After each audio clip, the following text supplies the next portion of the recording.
who happened to be one of the coordinator and the innovator of the things just for the reincarnation of the spirit of Indian Vedic culture, who has written so many books and have got a site there as Maligaon trial.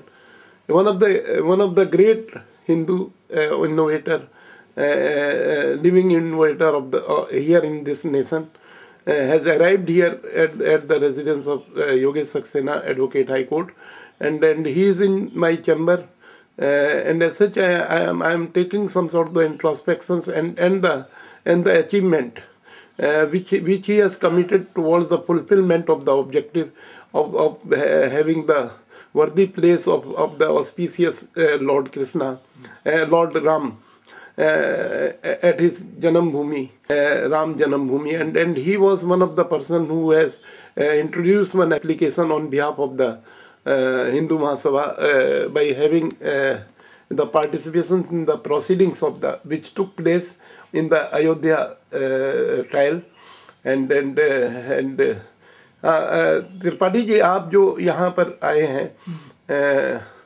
आपका धन्यवाद यहाँ आने का। आपने जो ये बाबरी मस्जिद ढांचे पर जो अभी स्ट्रक्चर के बारे में कहा है कि it was not a national crime by the supreme court, तो आप इसको किस परिप्रेक्ष्य में हिंदुत्व के रक्षा के तौर पर, क्योंकि राम एक प्रतीक है हर किसी धर्म के, क्योंकि त्याग, क्षमा और दया की मूर्ति है जो किसी भी व्यक्ति में नहीं है, इसलिए उनको भगवान के तुल्य माना जाता है। आपने जो इसको कंट्रीब्यूट किया ये डिस्प्यूटेड स्ट्रक्चर को हटवाने में, और यहाँ पर जो आपका कार्य था जिसमें कि माननीय कल्याण सिंह जी ने अपने कार्यकाल में ये जो था लोगों की भावनाओं को पूरी तरह व्यक्त करने का मौका दिया, उसमें आप थोड़ा सा बताने का कष्ट करें। देखिए, हमारा क्या दुनिया का ये मानना है, और स्वयं मुसलमानों के ही तुर्की के प्रधानमंत्री हैं, उन्होंने यहाँ तक कहा है कि मस्जिद पूजा स्थल नहीं है, हमारे बैरक हैं। अगर वो बैरक हैं तो इस बात में सच्चाई है कि वो बैरक ही हैं, वो पूजा स्थल नहीं है जी। मस्जिद वह स्थान है जहां से दिन में 5 बार अजान दी जाती है। पूरे लाउड स्पीकर पर यह घोषणा की जाती है कि सिर्फ अल्लाह की पूजा हो सकती है। यदि सिर्फ अल्लाह की पूजा हो सकती है तो हम ये जानना चाहेंगे पूरी मानव जात से कि ऐसा धर्म धर्मनिरपेक्ष कैसे है, पद निरपेक्ष कैसे है, और यदि पद निरपेक्ष नहीं है तो भारतीय संविधान के अनुसार ऐसे मजहब को भारत में रहने का कोई अधिकार नहीं है। बहुत बढ़िया बात। ऐसे मस्जिद को भारत में रहने का कोई अधिकार नहीं है जहाँ से लाउड स्पीकर के अंदर इस तरह के अनाउंसमेंट होता है अल्लाह ही अल्लाह, जो कि पूरा ही कम्युनल है। हाँ। जो कि 2 समुदायों के बीच में शत्रुता की भावना पैदा करता है जी। हम ऐसे जी किसी भी मस्जिद को जी भारत की धरती पर नहीं रहने देना चाहते। बहुत सही जी।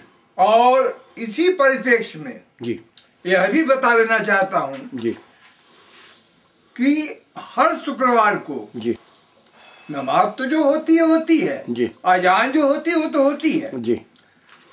कुरान की आयतों को जी कोट करते हुए इमाम कहता है जी कि तुम काफिरों को जहां पाओ कत्ल कर दो। जी जी। जहां कत्ल करने की बात होती है जी तो वहां एक चीज जुड़ जाती है जी, वो है आत्मरक्षा का अधिकार जी। हमें प्राइवेट प्रतिरक्षा का अधिकार भारतीय संविधान के धाराओं 102 और 105 के अधीन मिला हुआ है जी। हमें किसी की खतरा होने पर उतना ही है जितना कि कोई हमारे सामने का व्यक्ति हमारे साथ कर सकता है। जी जी। और यह राइट ऑफ प्राइवेट डिफेंस के अंदर, प्राइवेट डिफेंस है और उसके अधीन जी हमारा ये हक है जी कि हम हिंदुस्तान क्या पूरी धरती पर एक भी मस्जिद न रहने दें। जी। इसी परिप्रेक्ष्य में जी मैं सबसे पहले दिवंगत पीवी नरसिम्हा राव जी प्रधानमंत्री जी से मिला था। जी उनका जनता दरबार लगा हुआ था, जी सितंबर महीने में क्या गया था। मैंने कहा मैं अपने बच्चों को ट्रेनिंग दिलवा रहा हूँ जी बाबरी ढांचा गिरवाने के लिए। जी।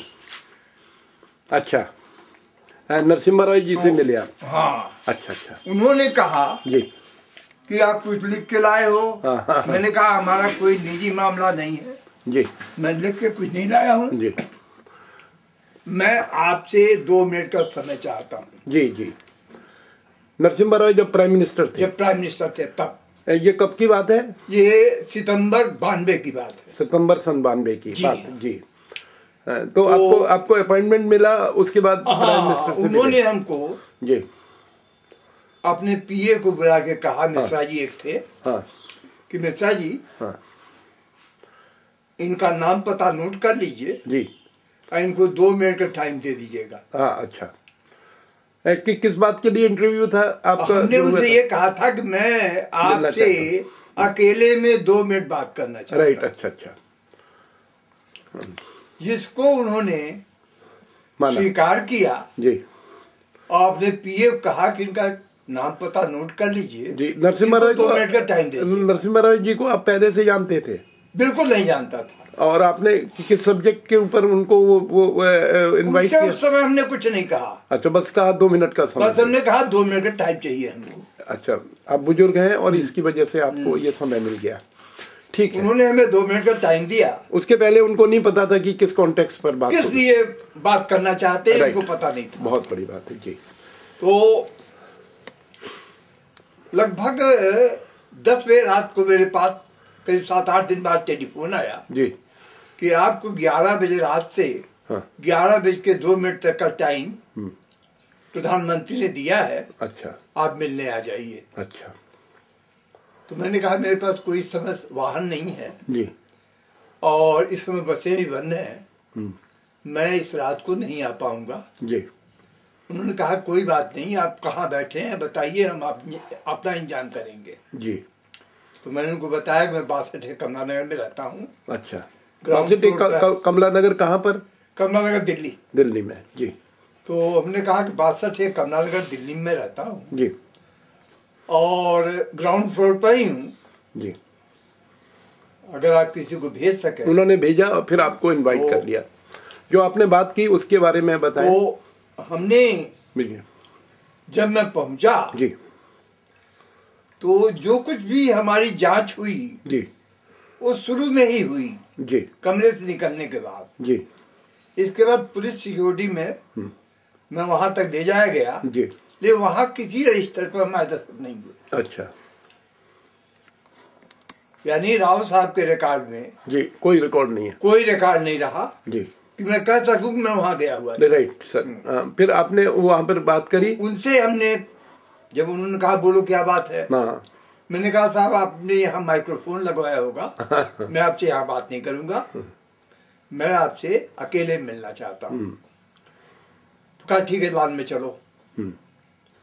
तब उनसे मैंने कहा कि मैंने कुछ बच्चों को ट्रेनिंग दिलवाई हुई है, अभी ट्रेनिंग जारी है, मैं बाबरी ढांचा गिराना चाहता हूँ। जी। तो उन्होंने बड़ा टका सा जवाब दिया कि जाओ गिराओ। नहीं, यहाँ क्या लेने आए हो? अच्छा। तो मैंने उनसे कहा कि मैं आपका आशीर्वाद लेने आया हूँ कि वहाँ 24 घंटे कोई पुलिस कार्रवाई नहीं होनी चाहिए, कोई पुलिस गोली नहीं चलनी चाहिए। जी। कहा जाओ 36 घंटे कुछ नहीं होगा लेकिन काम हो जाना चाहिए। जी। उसका हमने बड़ा साफ सा जवाब दिया जी कि मेरा काम प्रयत्न करना है, जी। काम होगा तो आपके आशीर्वाद से होगा और भगवान की कृपा से होगा। बहुत बड़ी बात है। फिर आप उत्तर प्रदेश में आए तो उन्होंने अपने आदमी को कहा जी कि भाई इनको इनके घर पर